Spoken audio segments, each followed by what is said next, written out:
Oke teman-teman semuanya, kita masuk ke sesi yang kedua ya. Alhamdulillah.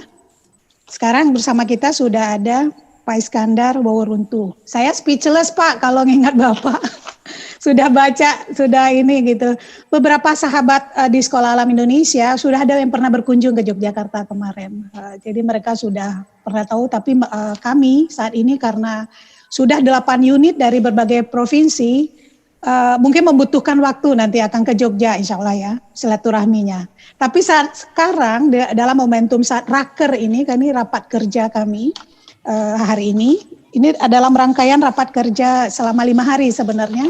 Jadi kami ingin mendapatkan insight, mendapatkan inspirasi dari para tokoh-tokoh ya yang ada di Indonesia ini bagi kami para guru-guru muda yang ada di Indonesia ini. Mohon Pak Is memberi insight ya. Maklumlah kami anak-anak muda yang butuh apa sih filosofisnya, sebenarnya kan berat tuh kalau dengar dari ceritanya, waduh berat. Balik ke diri sendiri, kemudian bagaimana ke alam kita melakukannya. Saya mau berikan waktu kepada Bapak Iskandar Waworuntu. Pak Iskandar lahir di Jakarta. Pengalamannya lebih banyak daripada pengalaman sekolah ya Pak ya.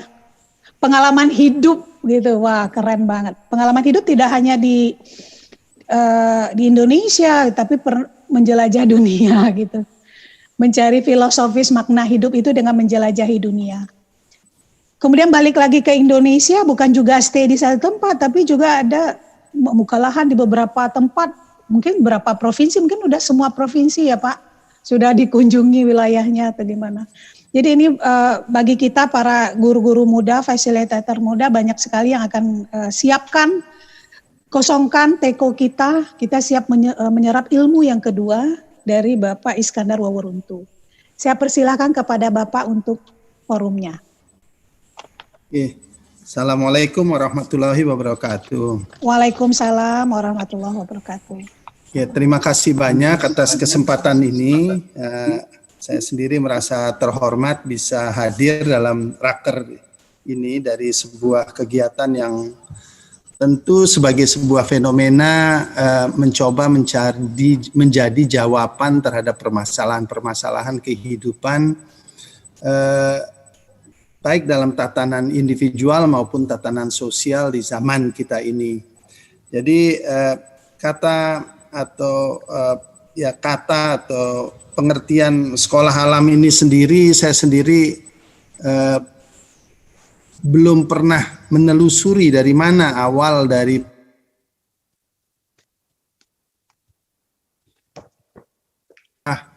pendekatan alternatif terhadap pendidikan. Tapi saya lihat yang terbanyak menggunakan peluang untuk mengambil pendekatan sekolah alam ini lahir dari banyak komunitas-komunitas Islam. Jadi ada yang istilah sekolah alam terpadu dan ini sebagai sebuah fenomena sebetulnya wajib diikuti karena perkembangannya seperti yang terjadi dengan sekolah alam Indonesia yang sudah 22 tahun eksis, itu sebetulnya sesuatu yang luar biasa. Banyak pengalaman atau pelajaran yang bisa diambil dari waktu tersebut ya. Mohon nanti kalau ada suara hilang atau apa saya diinterupsi supaya bisa tidak keterusan. Tapi yang jelas hal tersebut juga harus selalu dikoreksi, diperbaiki. Ya, jadi pencaharian sistem pendidikan yang dilakukan oleh sekolah-sekolah alam yang ada di Indonesia ini harus menjadi sebuah proses yang dynamic. Apalagi kalau itu ingin dikaitkan dengan peristiwa keimanan, ya terutama kita lihat dalam hal ini format Islam. Tapi saya rasa amat menarik pengambilan atau penggunaan kata alam itu sendiri sebetulnya sudah menjadikan sekolah-sekolah tersebut menjadi inklusif, tidak lagi menjadi eksklusif. Dan itu hal yang luar biasa. Saya rasa itu yang menjadikan pencarian itu menjadi pencarian yang berpotensi untuk mendapatkan banyak makna. Karena kalau pencarian itu dari awal sudah dijadikan sebuah pendekatan eksklusif, yaitu menjadi sesuatu yang hanya berada dalam koridor Islam, itu akan amat sulit untuk menjadi sesuatu proses yang kreatif. Mengingat juga kemapanan dalam perjalanan institusi-institusi agama apapun termasuk Islam itu cenderung untuk berhenti bersifat kreatif. Nah, jadi dalam kesempatan ini banyak sebetulnya yang perlu bisa kita bicarakan, tetapi saya ingin mencoba merenungkan sesuatu yang ideal sebetulnya. Sesuatu yang ideal, karena yang ideal ini sebetulnya bisa menjadi sebuah pancingan untuk kita berpikir ke depan. Apa yang kita sudah miliki, apa yang belum kita miliki, yang sebaiknya itu dijadikan sebuah target atau sebuah rencana yang bisa dicapai di kemudian hari terkait dengan sekolah alam itu sendiri. Nah, hal yang pasti kita melihat bahwa yang menjadi fenomena yang menyarik kalau kita ngomong tentang pendidikan di dalam masyarakat tradisional, ya, pendidikan itu yang terbaik dan telah terbukti bisa bertahan selama ribuan tahun memberikan nilai-nilai pada manusia atau pada masyarakat yang hidup di dalamnya adalah pendidikan desa.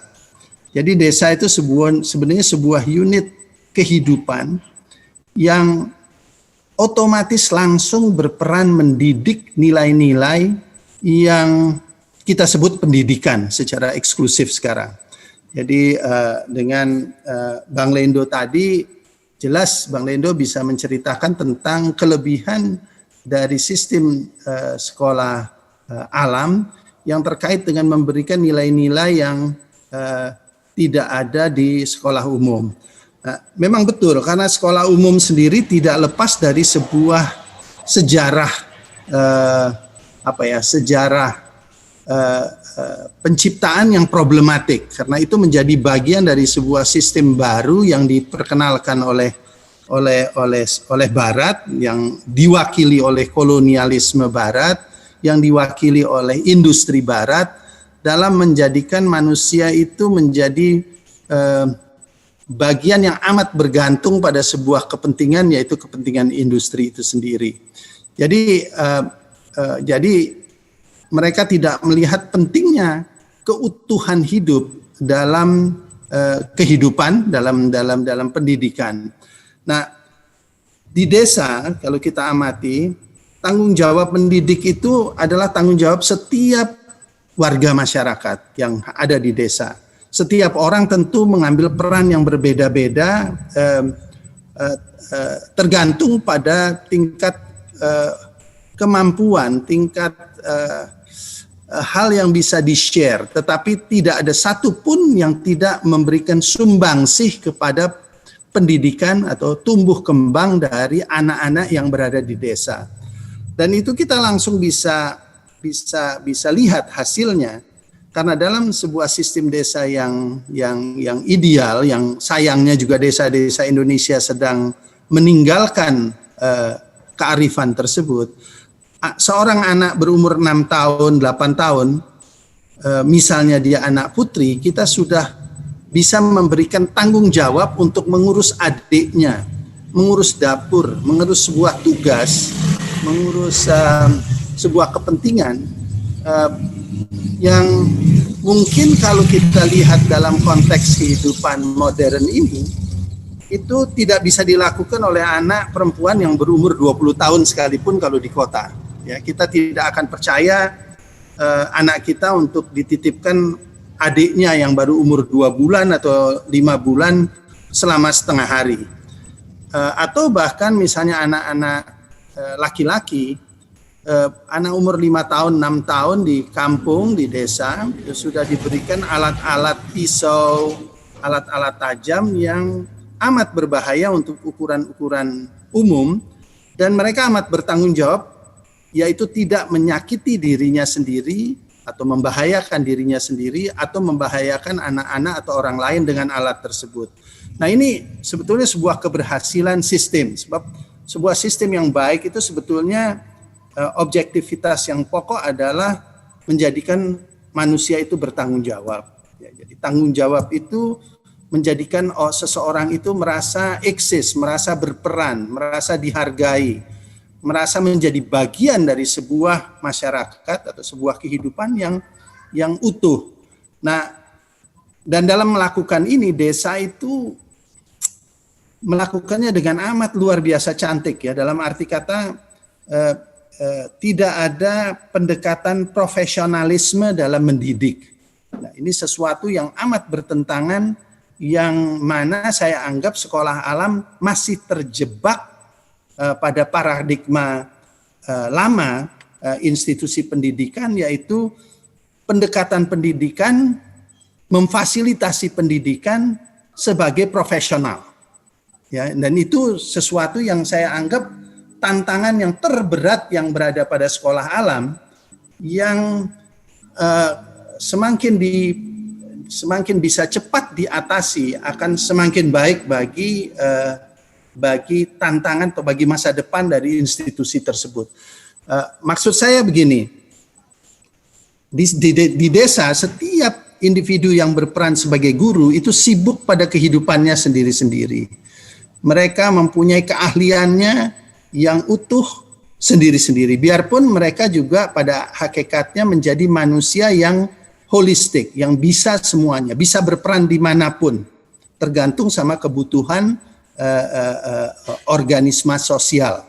Jadi mereka ya tetap bisa menjadi, kalau laki-laki dia bisa tetap menjadi orang yang membantu sebagai tukang kayu, tukang bata, bisa menjadi membantu pada saat kalau wanita itu misalnya di dapur dalam banyak hal-hal yang berbeda-beda, tetapi cenderungnya sistem di desa itu akan melahirkan apa yang disebut kalau di desa itu empu. Ya, saya lebih senang memakai nama empu dari maestro, karena empu itu adalah sesuatu yang ya lokal ya, yang lokal untuk kita sendiri. Dan kita betul-betul sebagai bangsa telah kehilangan tokoh keempuan. Ya. Dan empu sendiri juga mempunyai makna bahasa yang jauh lebih dalam daripada maestro. Kalau untuk saya, karena saya sendiri nggak mengerti asal usul kata maestro, bukan untuk mengecilkannya, tapi empu ini seorang yang mengempu, seorang yang mengempu itu seseorang yang mempunyai peran tidak hanya dalam aspek keahlian, tapi dalam aspek keutuhan hidup. Nah, empu ini bisa terjadi dalam bidang yang beragam. Jadi seorang itu bisa menjadi seorang yang membuat, kalau dia wanita, dia menjadi apa ya, standard model atau standard value bagi orang yang ingin membuat cemplon, gampangnya sajalah misalnya. Kalau kamu belum bisa membuat cemplon seperti Mbok siapa, salah satu orang di desa, Mbok Ginem atau siapa, kamu belum dianggap orang yang betul-betul tahu tentang cemplon. Kalau kamu belum bisa membuat batu bata seperti Pak Paijo, ya, kamu belum tahu tentang betul-betul kedalaman atau kualitas atau nilai yang bisa didapat dalam membuat bata. Dan itu diisi oleh semua maestro-maestro dalam keseharian. Ya. Dan disinilah anak-anak kita belajar. Ya. Dan karena belajar itu bukan sebuah professional job, maka yang disebut tadi magang itu menjadi sesuatu yang tidak dikhususkan, tetapi menjadi sesuatu yang terintegrated pada keseharian hidup. Jadi tidak ada formalisme kita untuk magang. Seorang anak bisa saja hidup bermain atau bekerja bersama pamannya, bersama mbahnya yang ahli dalam bidang-bidang tertentu dan mempelajari nilai-nilai itu secara otomatis. Nah, ini ideal ya, saya ngomong ideal. Ini kita sendiri memang sedang meninggalkan tatanan tradisional dengan begitu banyak keberkahannya. memasuki satu tatanan yang amat problematik, yaitu tatanan modern ini. Dan ini yang sebetulnya harus saya selalu berbicara dengan teman-teman dari sekolah alam. Saya bilang bisa nggak sekolah alam itu guru-gurunya itu bukan profesional, jadi tidak dibayar sebagai guru. Ya. Jadi seorang anak bisa saja dia bekerja, dia menolong gurunya yang membuat tempe, saya ngambil satu soal, ya, atau dia menjahit, atau dia membuka bengkel, atau dia berpiara ternak, sapi atau apa di seputar lingkungan sekolah untuk hidupnya. Dan pada saat anak-anak itu mempelajari keahlian, keilmuan yang kebetulan dimiliki, apa itu ilmu ekonomi, apa ilmu biologi, apa ilmu apapun yang sifatnya konteksnya itu adalah konteks modern, mereka membantu guru-guru tersebut. Jadi dalam hal ini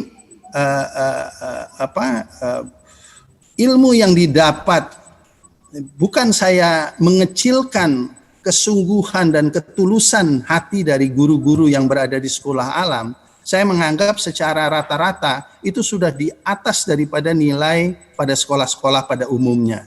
Sampai mau jadi sekolah guru di sekolah alam itu pasti sudah ada motivasi yang lebih. Tetapi itu harus ditantang lebih lanjut. Gitu. Jadi kalau kita bisa memberi, kalau anak-anak kita mendapatkan ilmu pada seorang empu, seorang guru, dalam sebuah proses kehidupan di mana guru itu tidak mengambil keuntungan atau bukan profesional, bukan mendapatkan gaji dari apa yang dikerjakan kepada anak-anak kita, saya yakin itu nilainya jauh lebih besar, ya, jauh lebih dalam, yang akan melekat pada anak-anak tersebut. Ya, bukan berarti yang sekarang itu tidak terjadi, saya juga nggak mau mengecilkan, cuman itu sebuah tantangan. Ya, jadi bagi saya, maka itu saya sering sekali ke sekolah-sekolah alam, saya melihat itu problem seakan-akan sulit sekali untuk diatasi, biarpun potensinya besar sekali. Misalnya saya melihat sekolah-sekolah alam yang mempunyai basis orang tua yang begitu besar. Ya. Kita semua menyadari bahwa salah satu problem yang paling mempengaruhi pertumbuh kembang anak kita adalah makanan. Itu udah scientifically proven. Jadi makanan itu bukan hanya mempengaruhi kita secara fisik, tapi mempengaruhi perilaku kita secara psychologically, dia itu berpengaruh, secara emotional amat berpengaruh, ya. Nanti juga akan mempengaruhi sebuah tatanan sosial, jadi kehidupan anak-anak, perilaku anak-anak, tata sosial anak-anak di sekolah juga dipengaruhi, dan juga pada akhirnya secara spiritual. Dan ini sudah scientifically proven. Jadi kalau misalnya guru-guru mulai bisa terlibat pada kegiatan-kegiatan kreatif, ya, yang terkait dengan bagaimana kita bisa belajar dan menciptakan kemuliaan, kebaikan, apa yang disebut thayyib dalam Islam, lewat produk-produk yang akan dimakan oleh anak-anak kita, oleh lingkungan kita. Itu yang saya ingin basis orang tua itu mendukung. Nah, tadi saya setuju sekali dengan Bang Lendo yang mengatakan bahwa memang dalam hal ini tugas yang terberat dan lebih berat adalah mendidik orang tua, bukan mendidik anak. Ya.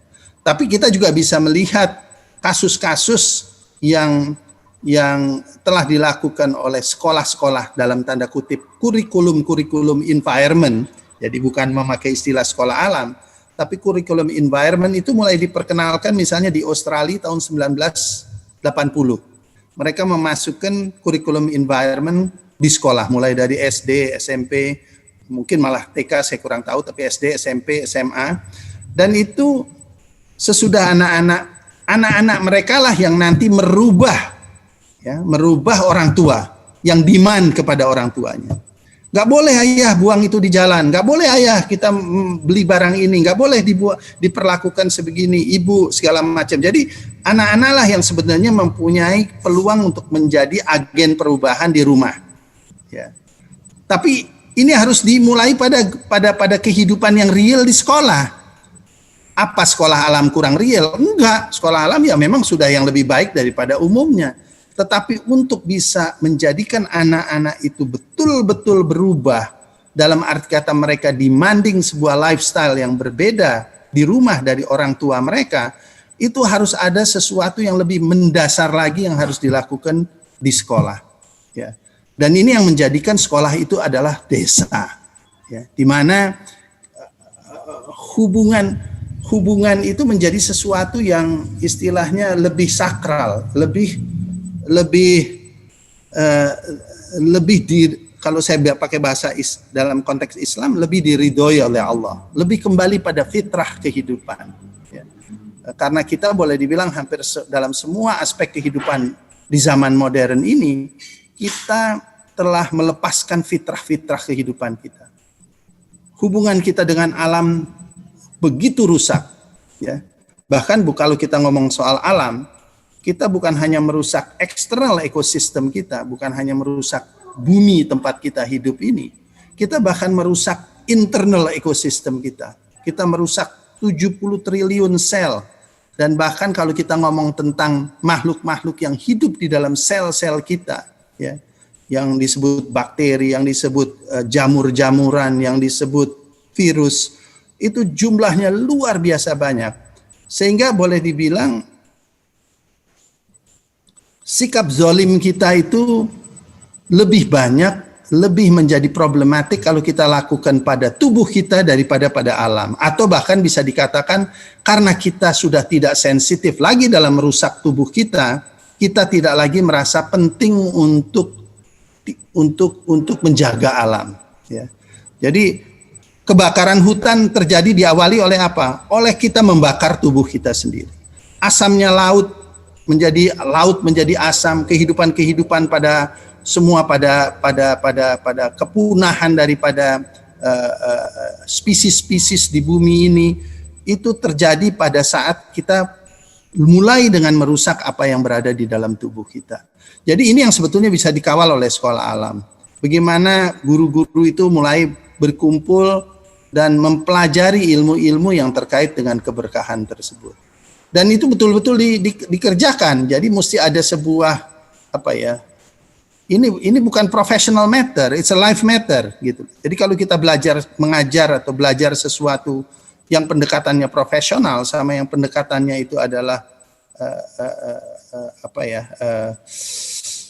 kita anggaplah keimanan, ya, yang terkait dengan mati hidupnya value kehidupan ini, itu akan menghasilkan result yang berbeda. Jadi kalau ada tantangan yang saya anggap, maka itu saya dari dulu mengatakan sekolah-sekolah alam itu ya sebaiknya memang jangan terjebak hanya menjadi urban fenomena, ya. Hanya karena mengecat lebih banyak warna hijau-hijauan, dan juga karena biasanya karena sekolah alam itu hampir semua identik dengan kurikulum Islam atau dengan gerakan-gerakan Islam, biasanya sekolah alam itu lebih sebagai sebuah bentuk baru daripada sebuah institusi pendidikan Islam yang berbeda dari apa yang mereka klaim sebagai madrasah. Tetapi tetap memberikan materi-materi penekanan pada ilmu-ilmu agama. Jadi ya kalau kita ngomong ilmu agama, sebetulnya bagi saya agama itu justru amat relevan di zaman ini pada saat kita kontekskan kepada hakikatnya. Jadi kalau saya ngomong misalnya tentang konteksnya dalam bertani, bagaimana kita bertani yang islami? Bagaimana kita membuat roti yang islami? Bagaimana kita menanak nasi yang islami? Bagaimana kita membuat cemplon yang islami? Bagaimana kita membuat ikan asin yang islami? Bagaimana kita memanen buah yang islami? Bagaimana kita membatik yang islami? Jadi Islam ini mempunyai sebuah konsekuensi etika dan moral yang begitu kuat. Yang terkait dalam Islam adalah akhlak. Jadi bagaimana kita menegakkan akhlak yang islami dalam keseharian. Dan itu harus direinterpretasi sekali karena semua produk-produk kehidupan modern ini cenderung tidak islami. Cenderung meninggalkan fitrah kehidupan karena berbasis pada pendekatan yang eksploitatif. Ya. mengambil selalu lebih dari alam daripada yang menjadi hak kita. Padahal Allah jelas-jelas mengingatkan kita bahwa semua makhluk ya, di alam ini mempunyai hak yang dijamin oleh Allah. Dan dalam hubungan interaksi ada ukuran-ukuran yang melekat. Jadi kita tidak boleh, kita selalu harus memperhatikan ukuran yang menjadi hak kita itu seberapa, baik terhadap alam maupun pada sesama manusia. Kita nggak bisa mengambil hak lebih. Kalau kita cuma bisa mendapatkan menjual 10 baju untuk satu manusia dalam 1 tahun, bahkan mungkin tidak sampai 10. Kalau kita sebagai pengusaha menjual sampai 20 atau 30 baju pada satu orang dalam 1 tahun, itu kita sedang berlebih. Ya, kita sedang menyalahi sebuah ketentuan yang terpenting, karena prinsip pendekatan industrial itu based on being excessive. Selalu berlebih, mengambil sesuatu lebih daripada yang menjadi hak kita, bahkan yang bukan menjadi hak kita. Kalau di hutan kita punya hak 100%,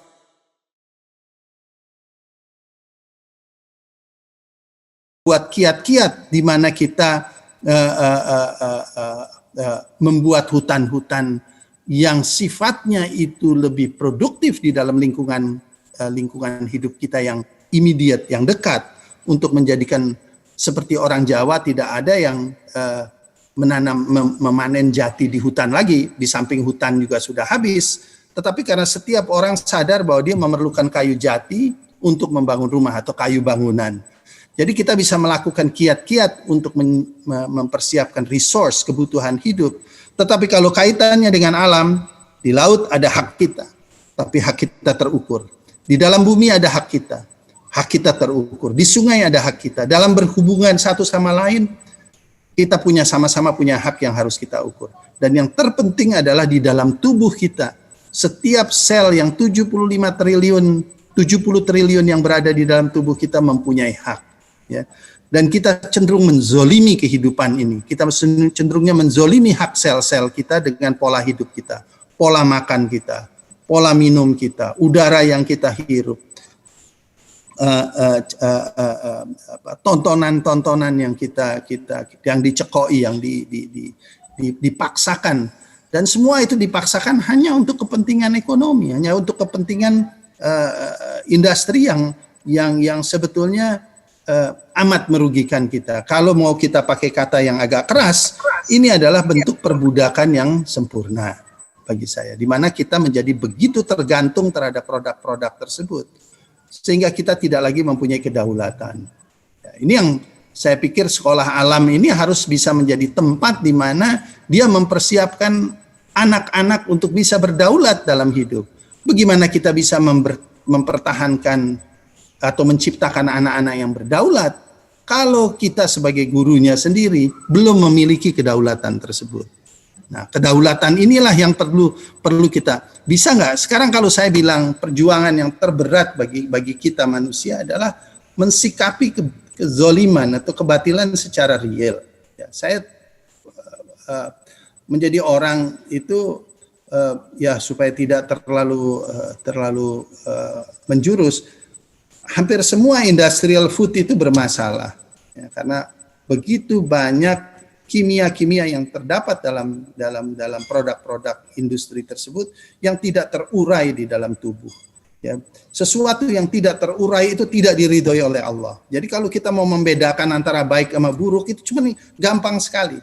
Sesuatu yang terurai itu baik, sesuatu yang tidak terurai itu buruk. Ya.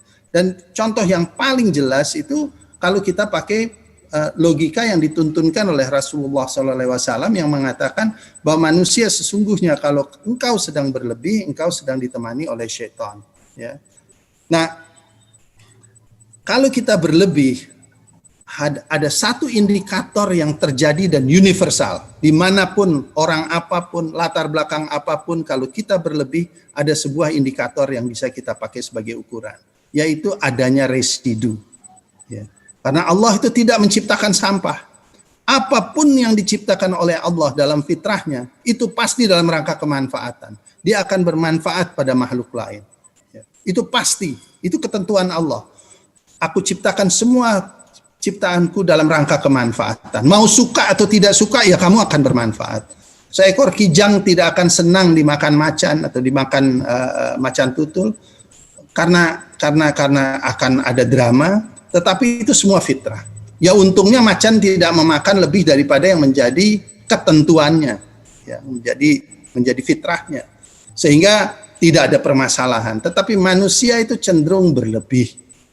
Kita selalu mengambil lebih daripada yang hak kita. Dan di saat ini berlebih itu dipakai sebagai ukuran sukses.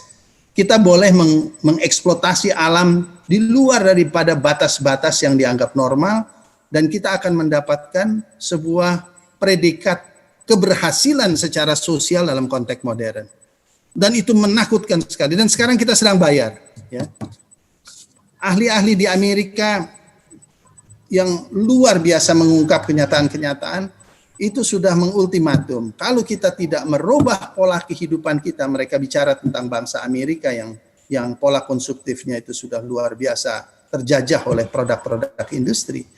Dia bilang dalam tahun 2035 tiap 3 orang manusia yang lahir, tiap 3 anak, 1 akan autistik. Sekarang jumlahnya di Amerika itu 132, ya. Setiap 32 orang itu 1 autistik. Tahun 70 itu 1 dari 10.000 orang itu autistik. Ya. Dan ini bukti bahwa bagaimana barang-barang yang tidak terurai yang dimasukkan ke dalam tubuh anak kita ini akan menjadikan cikal bakal petaka bagi kita semua. Jadi kalau sekolah-sekolah alam betul-betul ingin mengemban sebuah tugas mulia dalam mempersiapkan generasi yang baik di 10-20 tahun ke depan, tidak ada yang lebih penting daripada menjaga pola konsumtif. Dan saya bilang dari pola konsumtif itu yang terpenting makanan dulu. Tetapi kita juga harus mengingatkan bahwa yang kita internalisasi itu bukan hanya makanan, ya. Barang yang kita beli dari industri yang datang dari proses eksploitasi, anak-anak itu harus mulai diajarkan tentang ketidakadilan, kezoliman, ya, yang melekat pada produk-produk tersebut.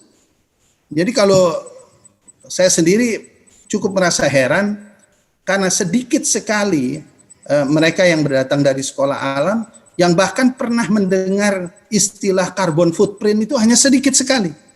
Padahal carbon footprint itu sebetulnya bentuk dosa manusia yang bisa dihitung.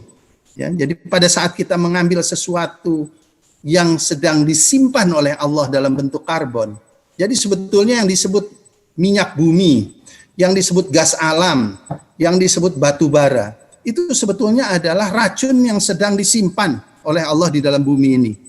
Karena mereka 500 juta, 1 miliar tahun yang lalu, mereka itu adalah awan yang beracun. Mereka itu adalah gas-gas yang beracun, yang oleh Allah itu disimpan di dalam bumi lewat proses fotosintesa. Yang dilakukan oleh makhluk-makhluk yang selalu bertasbih, beramal soleh, merubah sesuatu yang buruk menjadi baik, merubah karbon dioksida menjadi oksigen. Apa itu bukan kebaikan? Ya. Dan sehingga kita semua bisa hidup di bumi ini. Dan apa yang terjadi? Semua bangkai-bangkai makhluk-makhluk tersebut yang tidak bisa termanfaatkan pada saat hidupnya disimpan oleh Allah di dalam bumi ini dalam bentuk fosil. Maka itu semua itu mulai dari batu bara, mulai dari minyak bumi sampai gas alam, itu adalah bukti bahwa Allah Maha Kasih Allah dalam menyimpan keburukan di bumi ini. Apa yang terjadi dalam 200 tahun terakhir ini? Semua keburukan-keburukan, semua racun-racun itu dikembalikan, ditebar kembali di udara, ditebar kembali di bumi, ditebar kembali di laut.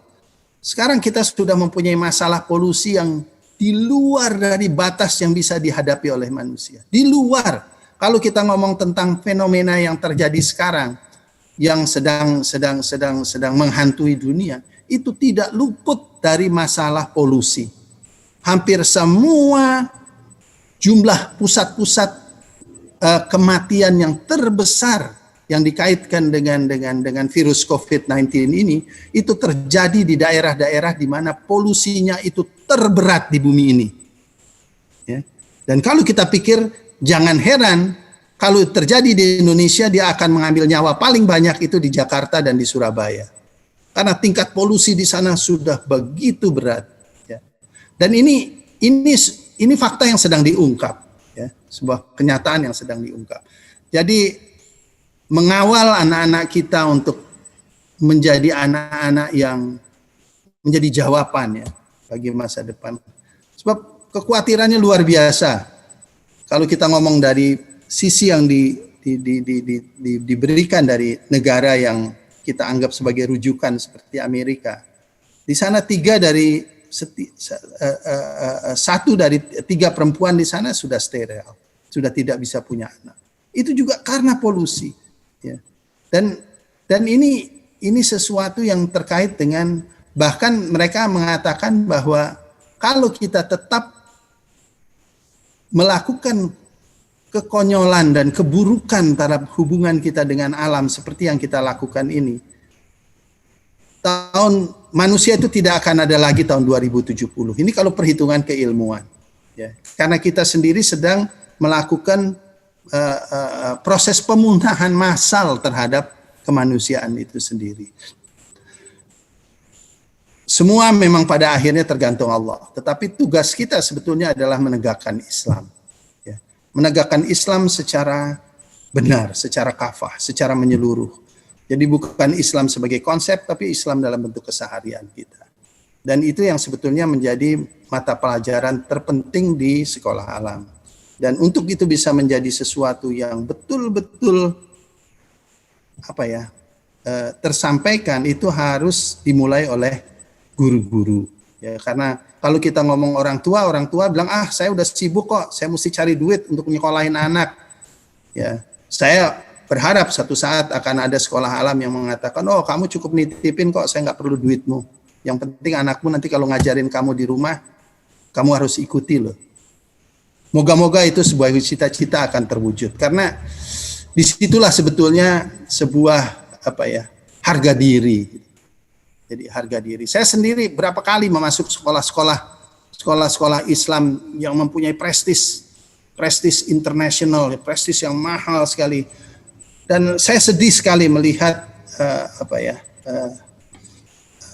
bisa dibilang perbedaan status, kalau nggak bisa dibilang malah bisa dikatakan rasisme antara murid dengan guru-guru. Ya, antara orang tua dengan guru-guru, seakan-akan ada perbedaan sosial yang begitu memisahkan mereka.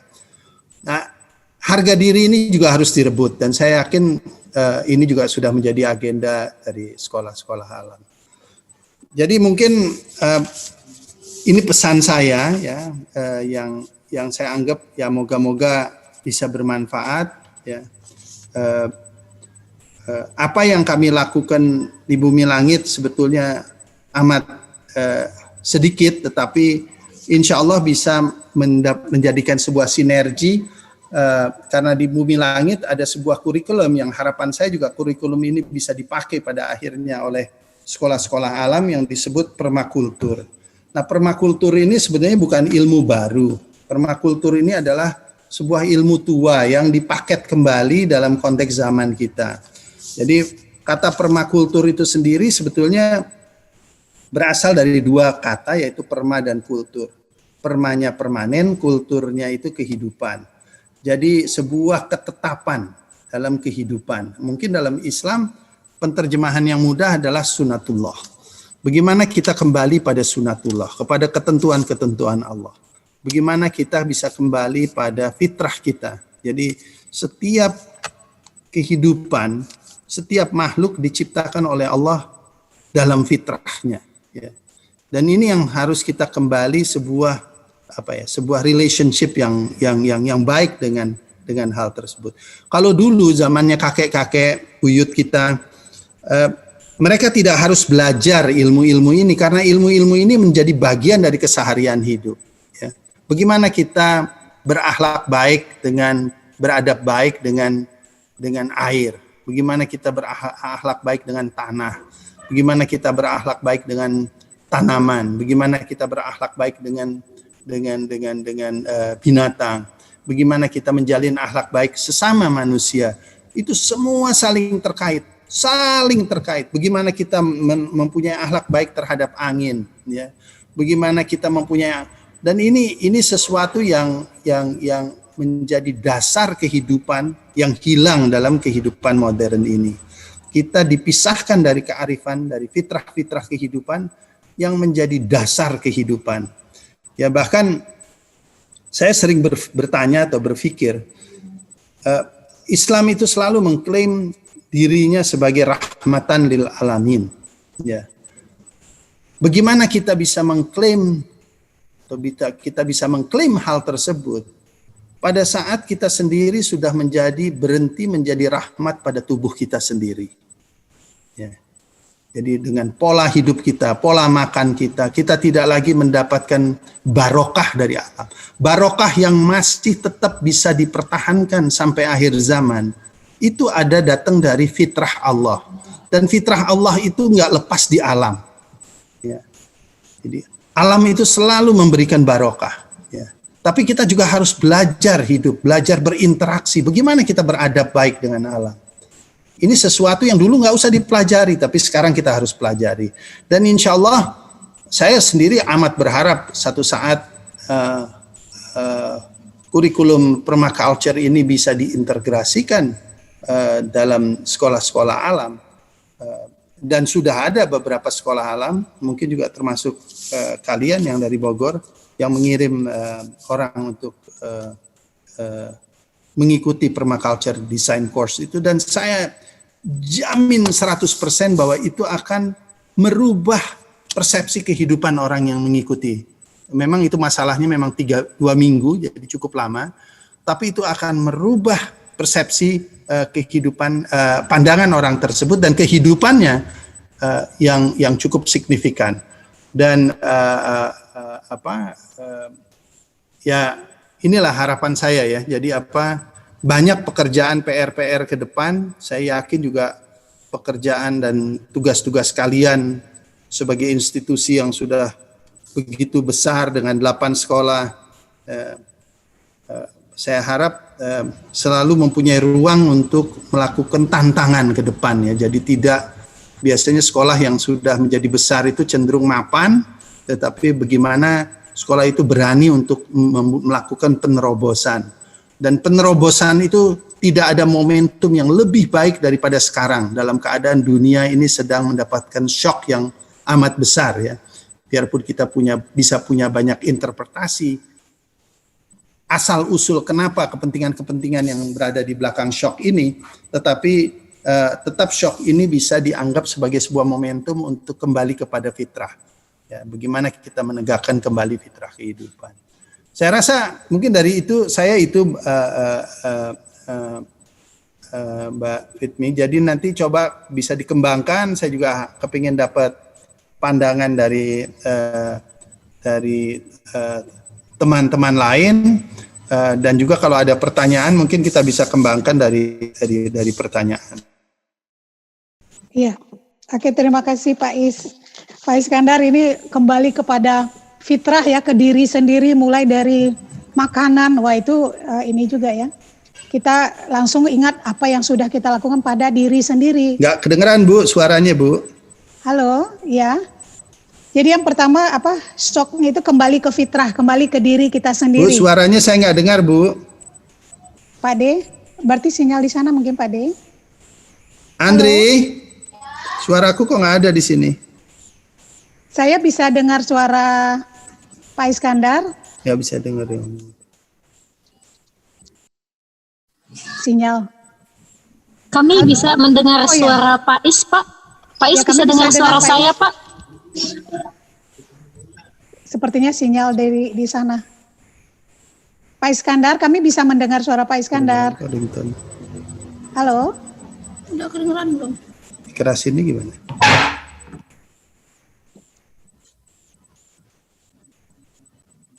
Kami bisa mendengar suara Pak Iskandar.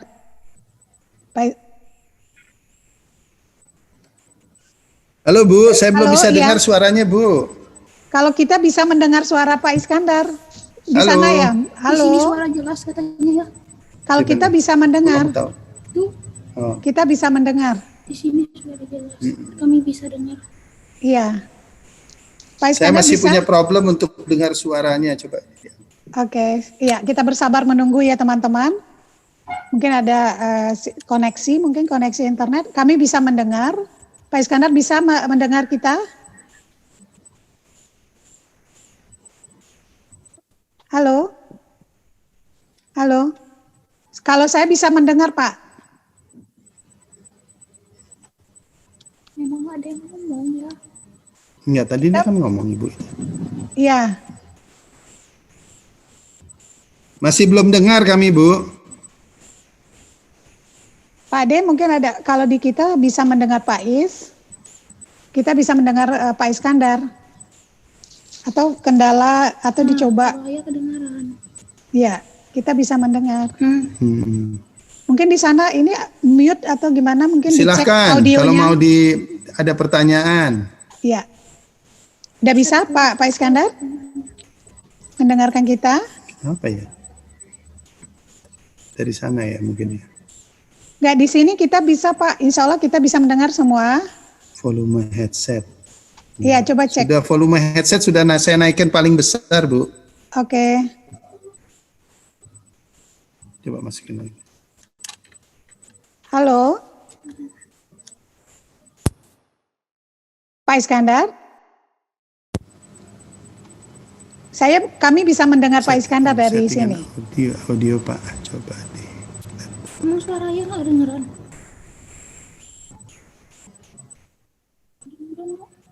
Tadi soalnya kedengeran, Bu. Tadi waktu awal kan kedengeran baik.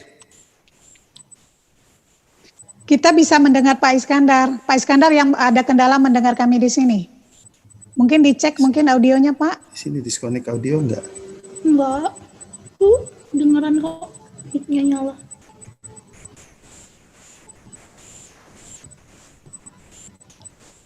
Teman-teman mohon bersabar ya, mungkin ada kendala. Kita bisa mendengar Pak Iskandar tidak bisa mendengar suara kita. Saat ini lagi proses, oke, mungkin dicek. Halo?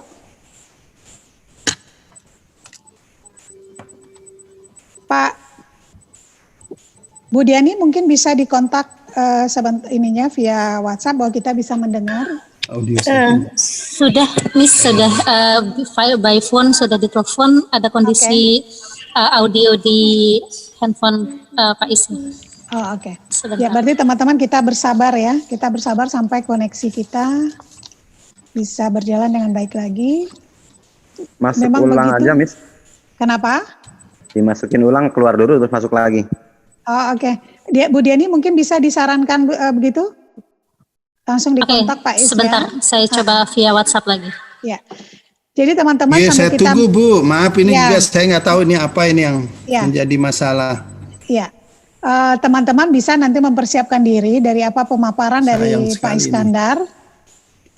Kita bisa mengajukan pertanyaan. Teman-teman mohon mempersiapkan diri. Saat Telepon ini aja. di HC sudah ada list.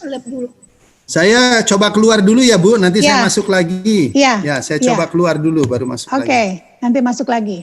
Ya. Di sini saya udah ada list, ada teman-teman dari Sukabumi, ada Bu Dede, Pak Salman, mohon persiapkan diri, ada dari Cipedak, dari Pak Rizky ya. Kemudian dari Meruyung ada Pak Azam, Pekanbaru ada Bu Nila, Palembang, Bu Junita, mohon mempersiapkan diri, mengajukan pertanyaan dan juga terbuka bagi teman-teman yang lain. Jadi kita open aja, saat ini adalah kita widen the horizon.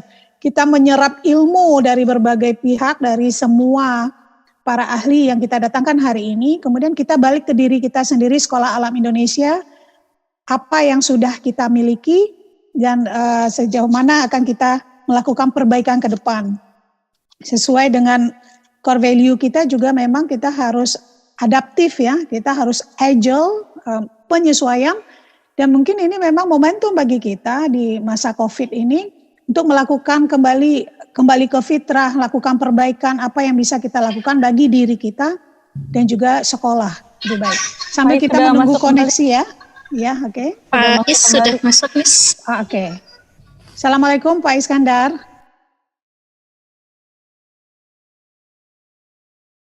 Masih ada kendala di audio. Assalamualaikum Pak Iskandar, sudah bisa mendengar?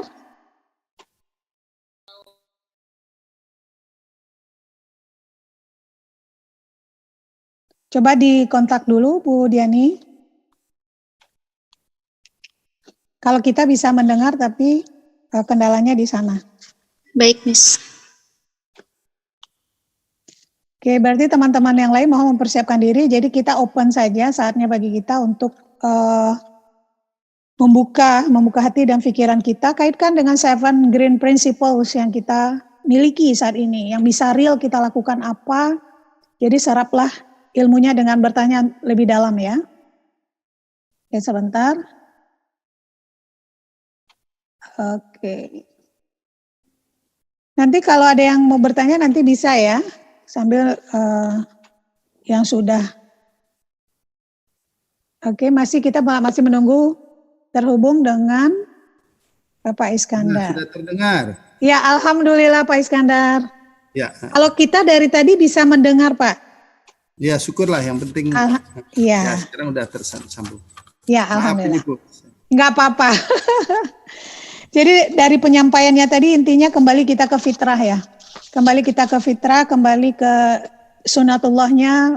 Coba kita cek apakah menzolimi diri kita sendiri, kemudian menzolimi lingkungan atau enggak. Saya mempersilahkan pada teman-teman saya Pak untuk bertanya. Ya, mungkin dari Meruyung boleh Pak Azam. Pekanbaru, Bu Nila mohon bersiap, di-unmute saja. Boleh mengajukan pertanyaan langsung ke Pak Iskandar. Bismillah, boleh saya dulu ya Bu ya? Ya, silakan Pak Fauzan. Assalamualaikum Pak Iskandar. Waalaikumsalam. Oke, Pak Azam ya. Pak Azam dari Meruyung. Terima kasih Pak Iskandar atas kesempatannya. Sebuah insight baru banget dari saya buat saya. Mungkin untuk singkatnya, untuk pertanyaan dari saya terkait koordinasi atau integrasi yang bisa kita lakukan antara sekolah, anak-anak dan guru juga orang tua dalam kondisi seperti ini untuk pembelajaran ya Pak. Maksudnya tanpa menghilangkan nilai-nilai sekolah alam melalui digital daring, sebaiknya koordinasi apa yang bisa kita lakukan dengan anak-anak dan orang tua. Karena terbatas pada kondisi, apakah cukup dengan menanamkan nilai-nilai melalui webinar atau tugas-tugas, karena saya rasa pun itu nggak cukup untuk mereka. Begitu. Terima kasih Pak Iskandar. Terima kasih. Oke, sama-sama.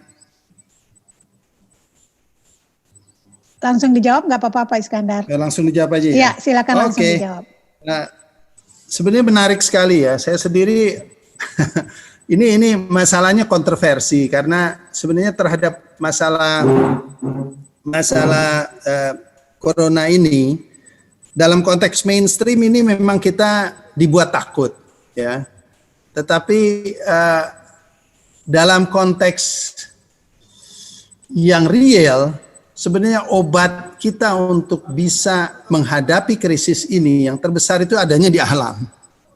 Ya, jadi bagaimana kita menghirup udara segar, makanan-makanan yang ditanam sendiri di alam, menyentuh tanah, ya, berinteraksi dengan mikroorganisme yang ada di seputar kita. Ini bisa menjadi sebuah tema sendiri yang amat dalam, ya, yang sekarang juga sedang diwacanakan di banyak tempat di Barat tentang justru persoalannya ini sekarang orang tua dan kita semua secara umum dibuat takut dan dibuat untuk mengisolasi diri. Padahal kondisi mengisolasi diri ini membuat kita secara fisik semakin lemah dan juga kita dibuat secara psikologis juga semakin lemah. Nah, kalau memang ada kemungkinan bagi tempat-tempat sekolah-sekolah tertentu yang mempunyai orang-orang tua yang kebetulan berpendapat bisa mentolerir anak-anak itu untuk melakukan kegiatan-kegiatan di alam di seputar sekolah tanpa itu membangkitkan terlalu banyak permasalahan, karena itu juga ada sebuah itu saya rasa menjadi solusi. ya. Karena ini betul-betul ya, pada hakikatnya kita sendiri sedang mengarah ke arah itu. Jadi salah satu yang kita lihat fenomenanya sekarang dengan adanya proses shock yang sedang terjadi ini, orang justru banyak yang keluar, banyak yang bersepeda, banyak ke alam semua. Jadi sebetulnya kalau ada orang tua yang membiarkan anak-anaknya bersepeda di alam, di jalan-jalan, mestinya kalau logika mengatakan ya kalau memang di alam di jalan-jalan itu sendiri kalau memang ada virus ya lebih gampang tertular daripada di lingkungan sekolah yang sehat, yang ada tamannya, yang ada tanahnya, yang ada. Jadi sekali lagi ini bukan masalah gampang karena kita sedang mengalami sebuah kalau saya sendiri betul-betul menganggap ini bukan pandemik tapi plandemik ya, sebuah sesuatu yang direncanakan yang hakikatnya dibuat untuk membuat keruntuhan sosial dan ya sampai kapan ini kesadaran ini akan atau upaya untuk menjadi lebih real dalam konteks menghadapi apa yang disebut petaka pandemik ini, saya sendiri kurang tahu dan saya juga nggak mau berada dalam posisi untuk memprovokasi sesuatu yang, tapi saya sendiri secara pribadi menganggap ini semua rekayasa. Yang lebih penting adalah bagaimana kita memperkuat diri dan itu setiap tempat kalian pasti punya kondisi yang masing-masing lah. Tapi kalau memang kondisi itu memungkinkan, jangan berpikir dua kali, ajak anak-anak itu langsung ke alam, langsung berinteraksi, mancing, bikin kompos, nanam, panen apa, buah segala macam itu bagi saya sesuatu yang justru akan memperkuat daya tahan tubuh kita karena yang sedang dihancurkan sekarang adalah imunitas justru dengan kekhawatiran ini. Kira-kira itu Mas Azam. Ya, terima kasih Pak Azam. Selanjutnya kita masih ada nih pertanyaan dari Sukabumi, Pak Salman, atau Bu Dede, Pekanbaru, Bu Nila. Langsung di-unmute saja. Atau terbuka juga bagi teman-teman yang lain. Halo, sebutkan namanya ya, sebutkan nama dan dari unit mana. Bismillahirrahmanirrahim. Assalamualaikum warahmatullahi wabarakatuh. Pertama saya sampaikan terima kasih atas pemaparan yang luar biasa dari Pak Iskandar, memang membuka sesuatu yang baru di dalam ruang pikiran saya. Tapi pertanyaan saya biasanya muncul dari dari siapa? Ini dari siapa Pak? Ini dari Salman dari Sukabumi Bu. Saya lupa menyebutkan nama. Dari Pak Salman di Sukabumi. Oke, silakan. Sama dari saya Sukabumi. Biasanya pertanyaannya muncul dari kesulitan sehingga meminta sebuah solusi dari hasil diskusi.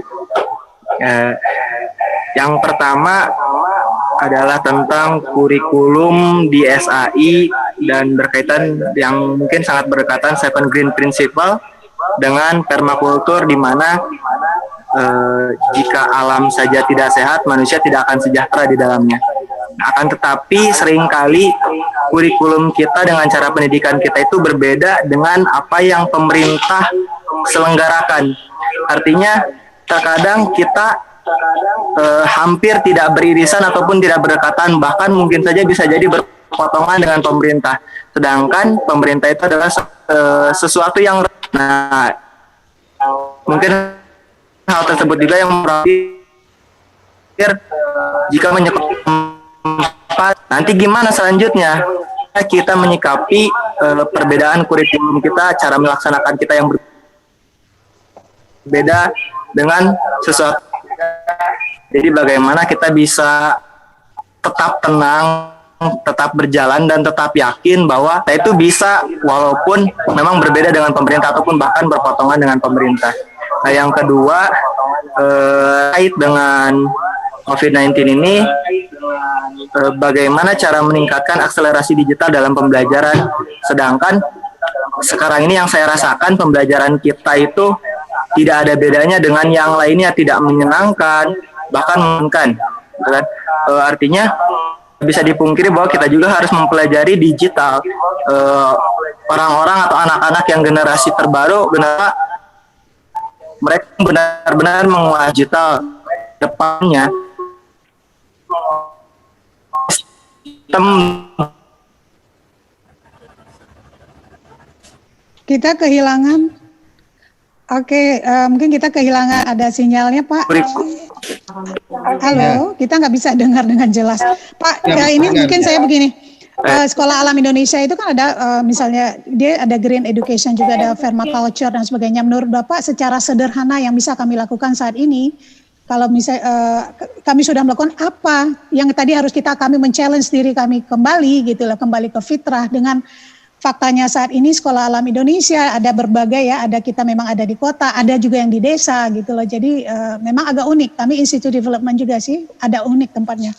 Menurut Bapak nilai-nilai permaculture dalam pendidikan yang dari ilmu Bapak dan dengan Sekolah Alam Indonesia bagaimana bisa kami melakukan dengan cara sederhana tapi bisa kembali kami ke fitrah juga Pak dalam kondisi yang begini gitu. Ya, itu sebenarnya kalau permakultur ini kan sebetulnya sebuah kayak bisa dibilang orang akan mempunyai interpretasi yang berbeda-beda tentang permakultur sesuai dengan, tapi permakultur itu sebenarnya hanya sebuah platform, sebuah pijakan bagi kita untuk bisa memberikan makna lebih banyak dalam kehidupan. Dan kalau kita lihat dalam konteks aplikasi, misalnya kita kaitkan dengan kebun, karena kebun ini sebetulnya adalah bentuk yang paling eksternal sistem yang paling bakal punya banyak pengaruh bagi kita, ya, dalam rangka kita menegakkan kebaikan itu datang dari kebun kita. Jadi kalau kita menganggap berkah kehidupan itu, kita akan bisa dapat banyak sekali dari kebun kita, karena kebun kita ini akan otomatis sebagai terkabulnya doa secara langsung kita bisa dapatkan oleh makhluk-makhluk yang berada di kebun kita. Dan kebun ini relatif, kita bisa punya cuma 100 meter persegi, kita bisa punya 500 meter persegi, kita punya 1000 meter persegi, kita punya 10.000 meter persegi, konsekuensinya itu tetap mempunyai dasar etika yang sama. Jadi etika ini sebetulnya akhlak atau adab, yang dalam permakultur itu ada tiga adab, adalah kepedulian kita pada bumi, dalam bahasa Inggris disebut care for the earth, dan kedua adalah care for humanity, kepedulian kita pada manusia. Dan yang ketiga adalah fair share, berbagi yang adil. Jadi bagaimana kita hanya mengambil apa yang menjadi hak kita dan mengembalikan apa yang menjadi hak manusia atau hak bumi, dalam arti bumi ini dengan segala isinya. Dan ini yang sebetulnya harus kita tetapkan. Jadi sebetulnya ya kita sendiri nggak perlu lahan besar, atau kita nggak memerlukan kondisi khusus untuk bisa menerapkan prinsip-prinsip permakultur dalam kehidupan kita. Menyadari bahwa kita perlu sekali, penting sekali mendapatkan dukungan alam dalam kehidupan ini, sebuah awal yang terpenting.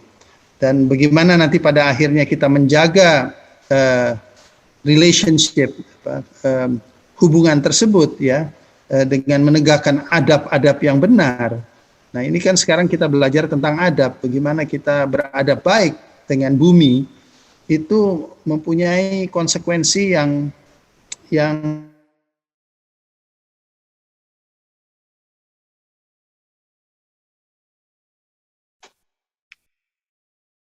mungkin ada masalah di sinyal lagi, teman-teman.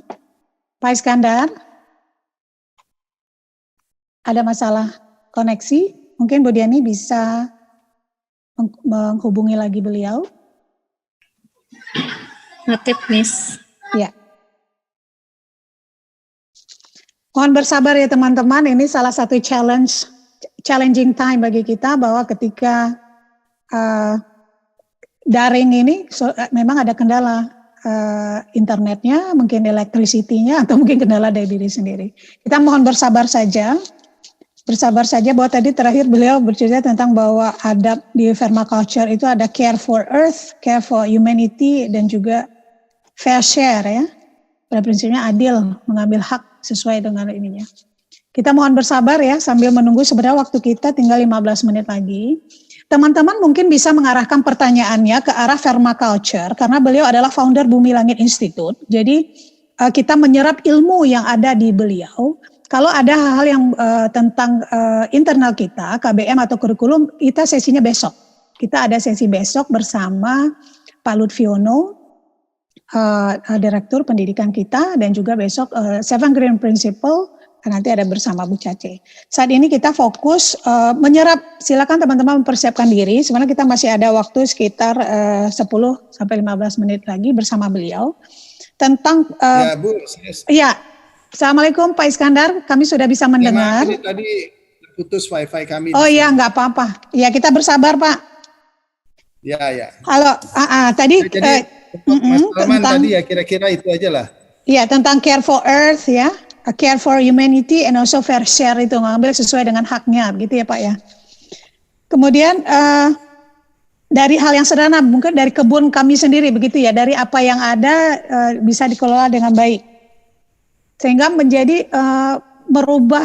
Jadi bagaimana Pak? Kembali ke fitrah, merubah mindset kita, jangan zolim kita pada diri kita sendiri, jangan sampai zolim ke diri sendiri.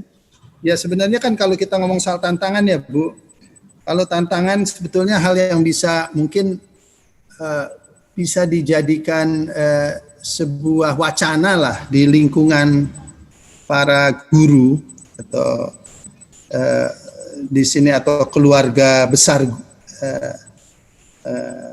pengajar di termasuk mungkin orang-orang administrasi atau orang-orang yang terlibat di dalam sekolah alam secara umum, itu mulai berbicara, coba mengidentifikasi input kehidupan kita dalam keseharian terhadap produk-produk yang tidak terurai atau yang problematik. Bagaimana dalam penciptaannya itu terjadi sebuah kalau kita mengukur dengan ukuran tadi, bahwa melahirkan residu. Jadi residu ini sebetulnya bisa dikatakan kalau dikaitkan dengan hadis dari Rasulullah SAW tadi, itu bisa diartikan bahwa residu itu adalah footprint atau tapak jejak dari iblis di bumi. Karena Allah tidak ridho terhadap residu. Ya. Allah itu tidak ridho terhadap residu. Allah tidak ridho kepada kesia-siaan karena itu bukan sunnahnya. Semua yang diciptakan Allah itu pasti dalam rangka kemanfaatan. Ya. Biarpun kadang-kadang memang betul kerusakan-kerusakan yang disebabkan oleh manusia yang dalam bentuk residu tadi, pada akhirnya juga akan diurai oleh Allah. Bisa memerlukan waktu ratusan, ribuan, puluhan ribu, bahkan ratusan ribu tahun sampai itu akan menjadi aman. Tetapi tetap kita sebagai manusia dimintakan pertanggungjawaban terhadap mismanagement, kegagalan kita menjadi khalifah dengan meninggalkan sesuatu yang tidak bermanfaat di alam. Nah, jadi kita mulai menghitung lah Bu, bagaimana dengan teman-teman. Saya pernah menggalang sebuah kelompok ibu-ibu yang kita mempunyai sebuah, karena kalian juga mempunyai pertemuan-pertemuan yang cukup rutin di sana, saya yakin. Sebagai tugas-tugas entah itu mingguan atau bulanan, bagaimana dicari waktu di mana mulai mewacanakan hal tersebut. Jadi mulai membicarakan tentang barang-barang industri yang kita pakai dalam keseharian kita. Saya bisa mengatakan kalau kita memakai akal sehat dan rasional bahwa barang-barang tersebut itu bukan hanya tidak sehat, tapi bahkan problematik dalam arti kata tidak diridhoi oleh Allah. Boleh nggak kita mensyukuri sesuatu yang tidak pantas disyukuri? Dan itu yang kita lakukan karena ignorance, karena kebodohan. Nah, kalau ignorance dibilang kebodohan nanti banyak yang tersinggung.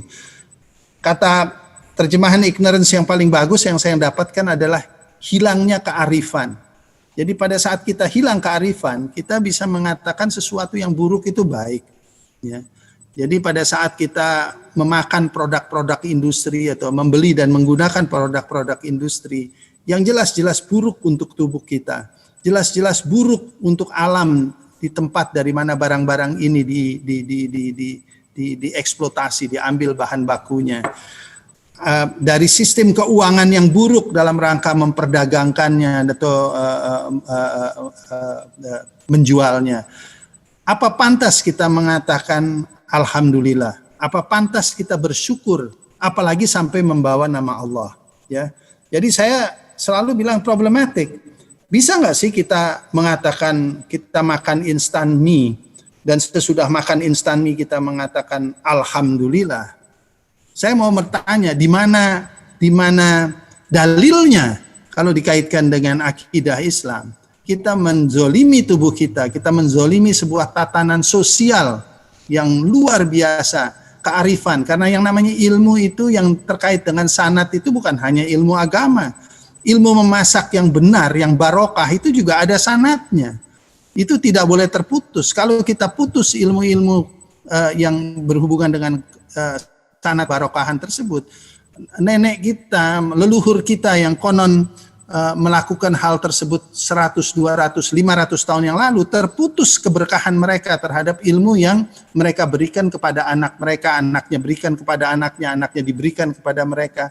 Dan ini semua yang sedang dilakukan oleh industri, semua keberkahan-keberkahan yang menjadikan ladang income, ladang pahala bagi nenek-nenek kita, bagi buyut kita, bagi manusia-manusia masa lalu, semua diputus oleh sebuah mekanisme yang begitu zalim, karena mereka hanya cari keuntungan finansial dan mereka nggak peduli orang yang makan mau rusak, budaya yang menggunakannya mau rusak atau tidak, itu tidak menjadi bagian dari agenda mereka.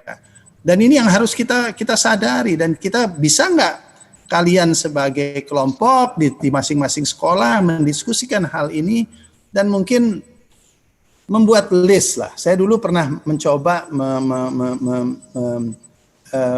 menggalang sebuah kelompok dengan ibu-ibu untuk pada saat mereka arisan berketemu, mereka membuat list dari barang-barang yang mereka beli tiap minggu atau tiap hari sebagai kebutuhan mereka, dan dari list itu mereka coba mulai membuat analisa yang mengatakan kira-kira mereka buat ranking barang-barang yang betul-betul tidak bisa dihindari, yang harus tetap dibeli dari supermarket atau dari pasar, dan barang-barang yang secondary, yang barang-barang yang kelas ketiganya, dan barang-barang yang sebetulnya sama sekali tidak diperlukan tapi dibeli. Dan mereka bisa nggak sama-sama sepakat, dan kalau dalam sekolah alam ini menjadi sesuatu yang lebih detrimental, karena kalau tidak ada lagi sebuah ikatan nilai yang mengikat kalian semua untuk sepakat mengatakan tidak kepada instan mie, bagi saya itu problematik, ya, karena ini didasarkan pada logika, gitu loh. Kita tahu bahwa makanan-makanan industri ini membuat kita ketagihan, dan ketagihan ini merugikan, ya. Dan kalau saya bilang ini adalah jihadnya kita, bisa nggak kita mengatakan tidak kepada keburukan-keburukan itu? Gula pasir misalnya, ya, itu apalagi semualah makanan-makanan industri itu. Kita punya kemampuan untuk menilai baik buruknya itu berdasarkan kecurigaan kita bahwa mereka itu tidak berniat baik pada kita. Mereka senang kita menjadi lemah, karena semakin kita lemah kita semakin akan bergantung kepada produk-produk mereka. Ini hal-hal yang paling mendasar. Kalau militansi dalam menghadapi ini tidak ada, ya saya khawatir ya mungkin idealisme itu akan hanya tinggal sebagai idealisme dan pelan-pelan akan tergerus, ya. Dan anak-anak kita itu mereka masih sensitif loh. Orang-orang anak-anak ini masih hidup dengan sensitivitas yang mereka bisa mengetahui apa kita ini orang-orang yang betul-betul terintegrasi, orang-orang yang real, orang yang jujur, atau orang yang munafik. Gitu. Kemunafikan itu timbul dalam hal-hal yang kecil, yang kita seakan-akan tidak menjadikan itu persoalan. Dan saya mengharap ya ini menjadi hal yang serius bagi rekan-rekan yang terlibat di sekolah alam, yang mempunyai tugas yang luar biasa berat dalam memberikan nilai kepada anak-anak yang sekolah di sana. Kira-kira itulah. Ya. Mungkin ada Tadi yang kalau lain. kalau tadi Pak Iskandar bertanya apakah mungkin kami melakukannya melisting lagi ya, melakukan self check barang-barang industri itu primer atau itu mungkin secondary atau luxury yang memang kita nggak butuhkan gitu. Soalnya kita bisa melakukan itu harus kembali lagi ke idealismenya bagaimana ya untuk makanan yang Ya, kulit karena yang baik. bisa aja kan pada pertemuan di bulan selanjutnya ya kita secara terbuka, jadi bukan juga dengan ditutup lagi dengan kemunafikan, tapi secara terbuka, wah aku masih belum bisa ya ngelepasin yang itu, aku masih gini, masih gitu, aku terpengaruh karena tetangga aku beli, aku gini, aku gitu. Tapi itu harus ada kejujuran untuk mengungkapkan apa adanya dalam rangka kita sebagai sebuah keluarga, sebuah organisme bersama, menghadapi ini dan saling memberikan empati kepada, bukan dengan mengejek orang yang belum bisa, tetapi mengencourage mereka untuk menjadi lebih bisa di kemudian hari. Dan mungkin daftar itu semakin hari semakin bisa diperkecil ya, dalam arti kata ya, karena sungguh kita misalnya dalam konteks berlebih ya, kita misalnya sekarang minyak goreng dibuat murah. Ya, minyak goreng dibuat murah. Apa kita berartinya mengeluarkan uang lebih sedikit untuk minyak goreng? Tidak. Kita dijebak dengan marketing mereka. Kalau dulu minyak goreng mahal dan minyak goreng itu sulit didapat atau harus dibuat sendiri sehingga relatif sulit, misalnya kita harus buat dari minyak kelapa, kita hanya membuat makanan gorengan mungkin ya seminggu 3 kali atau sehari sekali, kan begitu. Tapi sekarang dengan minyak goreng dibikin murah, apa yang terjadi? Kita pagi-pagi bangun tidur udah harus ada gorengan, nanti jam 10 gorengan lagi, makan siang gorengan lagi, jam 3 gorengan lagi, makan malam gorengan, mau tidur aja masih beli martabak gorengan lagi, kan begitu. Jadi pada prinsipnya kalau sebagai ibu, kalau mereka melakukan accounting, ngitung pengeluaran minyak goreng, dengan minyak goreng murah, kita akan membeli minyak lebih banyak di zaman ini daripada kalau minyak goreng itu sulit dan mahal. Padahal yang kita dapatkan dengan minyak goreng yang sulit itu kita mendapatkan kesehatan dan hak untuk mengatakan alhamdulillah. Loh, kita bilang alhamdulillah setiap kali makan, kita bilang alhamdulillah, minum kita mengatakan alhamdulillah. Tapi itu sesuatu yang tidak diridhoi oleh tubuh kita, sesuatu yang membuat tubuh kita menzolimi anak-anak kita. Bagaimana kita bisa mengatakan alhamdulillah terhadap sesuatu yang nyata-nyata, dan ini nyata-nyata, tidak ada fitnah di belakangnya, nyata-nyata buruk ya, secara saintifik terbukti buruk, secara saintifik terbukti diperdagangkan dengan cara yang tidak benar. Jadi membuat orang tergantung itu apa benar? Kalau tergantungnya pada kebaikan ya benar, tapi tergantungnya kepada jelas-jelas barang nyatanya kita juga, tubuh kita semakin hari semakin banyak penyakit, perilaku kita semakin hari semakin problematik. Coba Ibu ya, ini sekedar sebuah perbandingan yang mungkin sekolah alam bisa mempelajari dan mungkin sekolah alam sudah melakukan, moga-moga. Di Amerika ada beberapa sekolah atau eksperimen sosial yang memutuskan untuk menghentikan junk food, terutama gula ya, dan semua makanan olahan pabrik dari sekolah dan dari penjara. Dalam kasus sekolah, dalam 4 bulan bullying itu hilang. Tidak, anak-anak itu bisa konsentrasi pada saat mereka belajar. Ya. Dan ini sesuatu yang jelas sebagai sebuah pembuktian adanya permasalahan dari input yang kita terima. Ya. Dan ini saya harap menjadi sebuah pemicu lah untuk sekolah-sekolah alam untuk bisa ya selalu mempunyai tantangan, jangan cuma merasa berhasil, sudah punya 8 sekolah, punyanya targetnya mau buka tahun depan 10, terus mau punya murid lebih banyak, dan itu menjadi bagi saya sebuah jebakan tolak ukur yang semoga tidak dialami oleh sekolah alam Indonesia. Ya, insya Allah kita akan dalam saat Monggo. ini momentum ini Kalau kita masih ada melakukan ini ke dalam, Pak. Jadi lagi memikirkan lagi ke dalam idealisme kita bagaimana teman-teman guru yang muda saat ini, makanya kita mendatangkan para tokoh untuk memberikan inspirasi baru bagi kita. Teman-teman yang lain ada pertanyaan? Ini masih ada waktu berapa menit ya? Oke, ada pertanyaan lagi? Bisa langsung di-unmute, sebutkan nama. Bismillahirrahmanirrahim. Ya. Saya Miss Mimi. Ya, silakan. Assalamualaikum. Namanya dari unit mana, Bu? Agak keras sedikit, Mbak. Suaranya, ya. Mbak Nila Pekanbaru, ya. Bismillahirrahmanirrahim. Qala rabbi shrah li sadri wa yassir li amri wahlul 'uqdatam min lisani yafqahu qawli. Belum terdengar, Bu. Iya, Pak. Mbak Bismillahirrahmanirrahim. Nila, ya, suaranya dikerasin aja Mbak Nila. Ya, terima kasih Miss Mimi. Izin bertanya Ya. untuk sebelumnya terima kasih untuk beberapa materi yang sangat luar biasa yang disampaikan.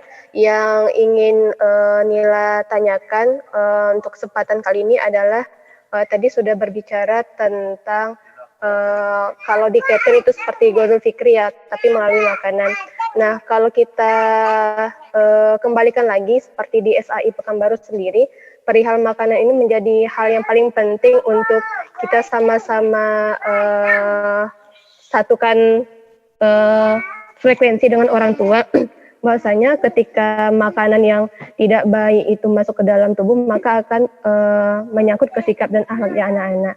Nah, itu bagaimana cara kita untuk menyamakan atau memurnikan kembali lah sistem pendidikan itu, bahwasanya ia mendidik tidak hanya perihal orang tua menyekolahkan ke sekolah yang terbaik, tetapi melihat dari segi bagaimana orang tua menyiapkan anaknya, baik itu dari segi makanannya atau balik lagi ke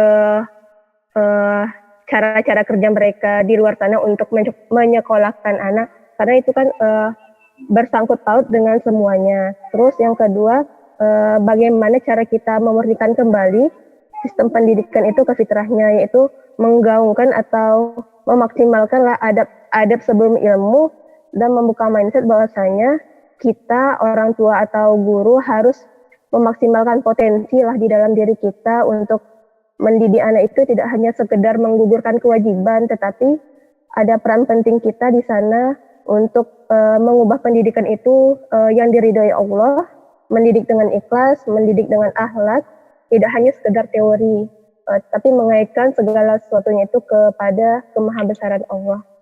Mungkin itu saja Pak Iskandar. Terima kasih. Wassalamualaikum warahmatullahi wabarakatuh.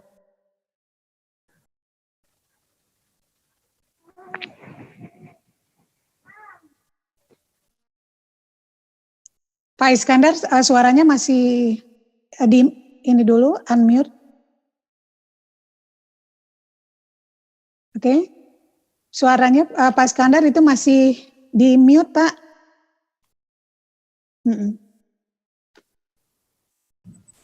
Ya, oke. Tadi pertanyaan tentang adab sebelum ilmu. Tadi udah dengar dari Pekanbaru, Pak?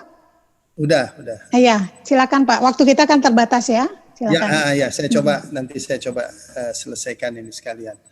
Jadi sebenarnya menarik sekali ya. Sebetulnya peluang yang terdapat di sekolah alam itu menarik. Dan ini saya selalu menganggap bahwa kalau bisa bagaimana prioritasnya para guru di sekolah alam, bukan hanya para guru tapi keluarga besar sekolah alam, guru dan jajaran-jajaran yang terlibat di sekolah itu mencoba menjadi produktif secara kreatif. Produktif dalam arti kata dengan tuntunan menciptakan kebarokahan, produk-produk yang barokah. Nah, produk yang paling barokah, yang paling dekat dalam kehidupan kita adalah makanan. Ya. Dan kita perlu ilmunya tentu, karena ilmu-ilmu tersebut cenderung telah ditinggalkan. Tapi gampang, itu ilmu-ilmu yang dengan komunikasi, alat komunikasi yang sekarang kita bisa dapatkan dengan mudah. Tapi yang penting mantap untuk bagaimana kita membuat produk-produk dan orang tua dilibatkan untuk sadar bahwa produk-produk itu ada. Gak seluruh produk-produk itu harus dihasilkan oleh guru-guru, tapi guru-guru dan atau staf sekolah itu juga bisa men-outsource produk-produk tersebut dari petani-petani, dari produsen-produsen, tetapi dengan kriteria yang terukur. Ya, kriteria itu saya sendiri sekarang senang memakai istilah toyib, karena kebetulan Islam itu sudah mempunyai ketentuan tersebut. Jadi toyib itu adalah sesuatu yang baik, sesuatu yang diridhoi oleh Allah, yang terkait dengan keberkahan, yang asal usulnya jelas, bisa ditelusuri, bisa dipertanggungjawabkan. Dan ini sesuatu yang bisa menjadi sebuah proyek sampingan yang tidak kalah pentingnya dengan mendidik, karena murid-murid pun bisa dilibatkan dalam proses ini.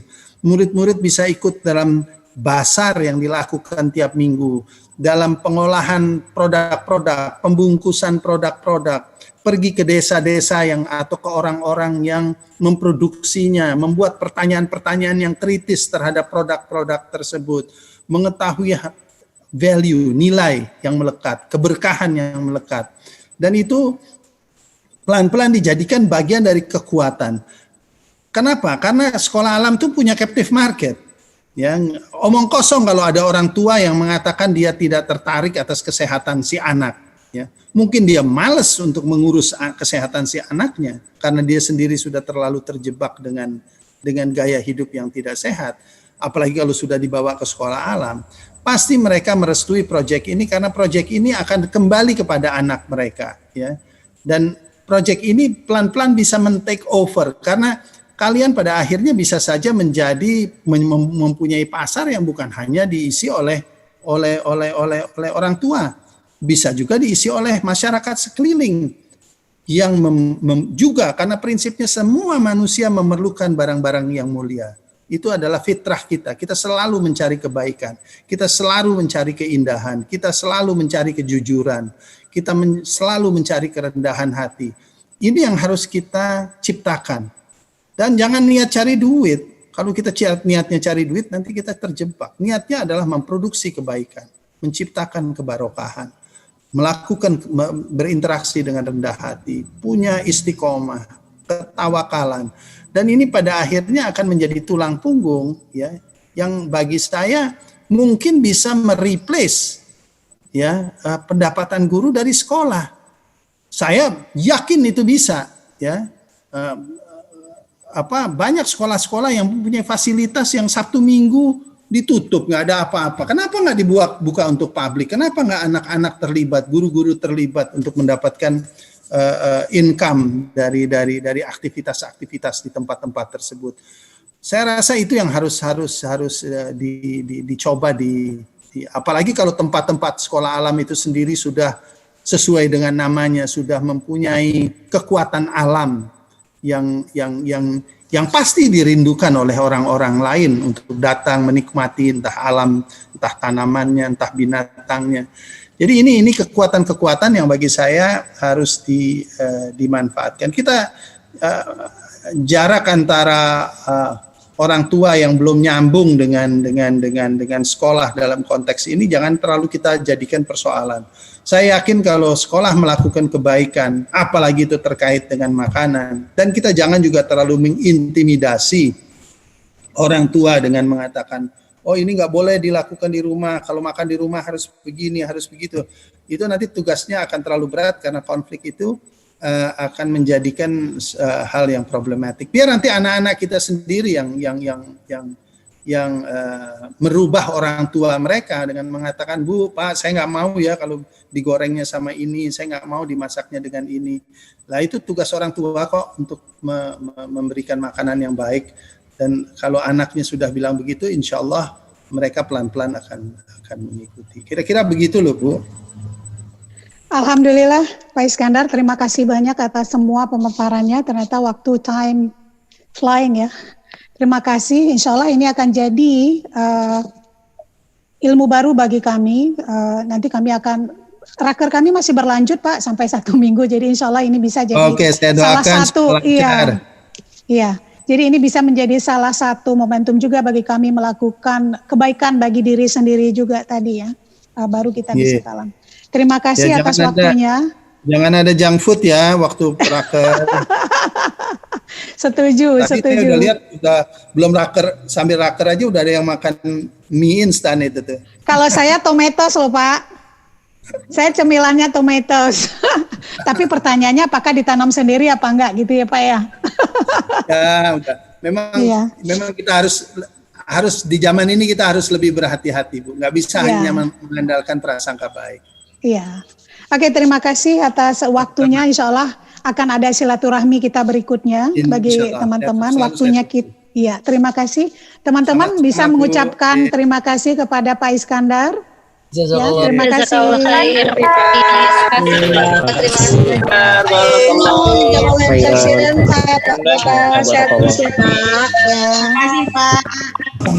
Terima kasih Pak Iskandar. Terima kasih Pak Iskandar. Ya. Terima kasih Pak. Ya, teman-teman, saatnya bagi kita saat ini untuk istirahat. Tapi ininya Zoom-nya kita masih tetap ada. Teman-teman boleh beristirahat karena untuk persiapan sholat dan makan siang. Nanti kita open lagi jam 12.30 kita udah mulai open lagi.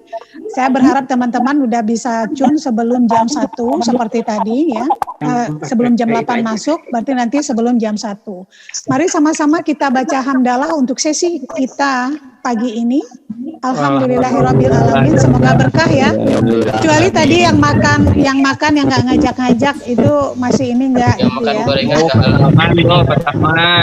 Oke, kita tutup sementara. Assalamualaikum warahmatullahi wabarakatuh. Waalaikumsalam warahmatullahi wabarakatuh. Okay.